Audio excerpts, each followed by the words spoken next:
Mula sa paghawak ng mga baril at pagsabak sa gera, edukasyon na ngayon ang armas ng nasa 80 dating miyembro ng Abu Sayyaf Group. Tunghayan ang kwento ng kanilang pagbabagong buhay sa balitang hatid ni JP Soriano. Exclusive!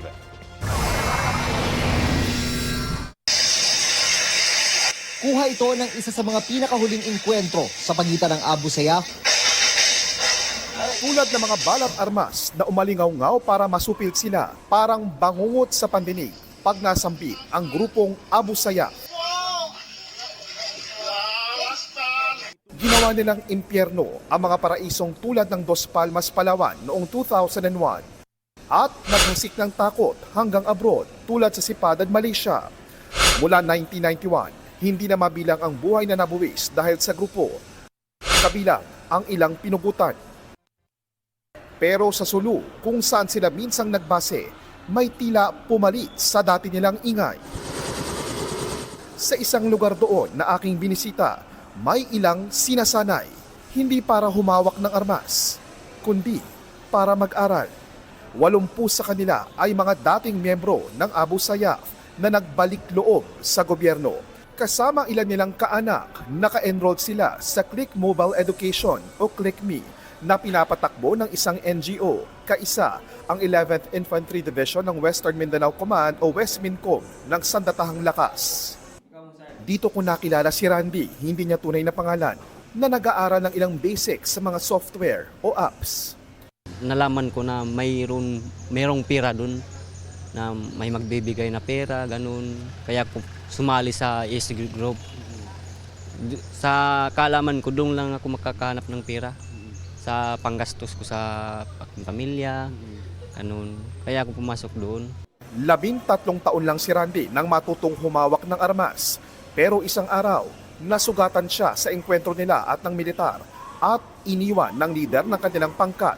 Kasi nakakatakot yung buhay na sa loob. Minsan gera, kung may mamamatay, hindi na mapupulot yung iba. Kaklase niya ngayon si Lito, di rin niya tunay na pangalan, na minsang nakasama ang ilang high-value individual gaya ni na Abu Sayyaf leaders Isnilon Hapilon at Omar Patek. Naging bahagi siya ng ilang pangingidnap pero kumalas sa grupo noong 2018 ng magkasariling pamilya. Yung pinaglalaban, parang personal interest o pinagyayaman na yung kung ano man yung nakukuha nila. Extortion, yun ang nangyayari. Kaya naisip ko na sa magbagong buhay na ako. Ang kahirapan ni Lito at Randy ang sinamantala noon ng Abu Sayyaf para mahikayat silang lumahok sa grupo at gumawa ng mga krimen at karahasan. Gera ang sumira sa lugar na ito. Peace and order ang aming naging problema. Insurgency, terrorism, etc. kidnapping. Kaya pagsugpo sa kahirapan sa pamamagitan ng edukasyon ang ginagamit ngayong armas para tuluyang maglaho ang multo ng terorismo sa probinsya. Dahil 9 na buwan ang pag-aaral sa Click Me program at di makakapaghanap buhay ang mga kalahok, aalalayan sila ng tulong pinansyal ng DSWD. Hindi man natin mapalitan yung income nila, pero the important part is may naiaabot tayo na tulong para to keep them encouraged to continue the program. Batid daw ng DSWD at mga partner nilang NGO na wala pa namang katiyakang matutuldukan na ang pagsali ng ilang taga-Sulu sa mga teroristang grupo. Pero ang tiyak daw, isang malinaw na hakbang ang akses sa edukasyon at ang pangakong pangmatagalang tulong para maibsan ang kahirapan para makamit ang tunay na kapayapaan sa probinsya. Click Me ang simula, pero plano yung dugtungan ng alternative learning system ng DepEd para magkaroon sila ng katumbas ng elementary at high school diploma at makapagkolehiyo kung gugustuhin. Life skills like computer literacy, digital literacy, how to prepare your resume. So itong mga development programs na to will help them become productive members of our society.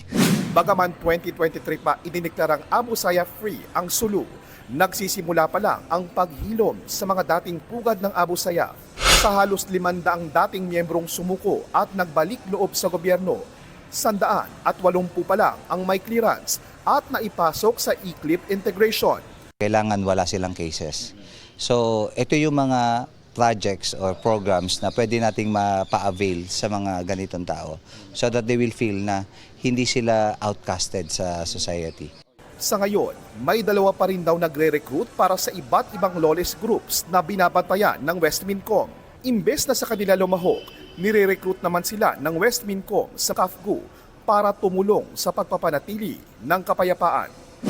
Ang pag-asa sa huli, lahat ng mga taga rito ay maramdamang bahagi sila ng lipunan at mawalan ng dahilan para lumaban sa gobyerno at sa isa't isa. JP Soriano, nagbabalita para sa GMA News.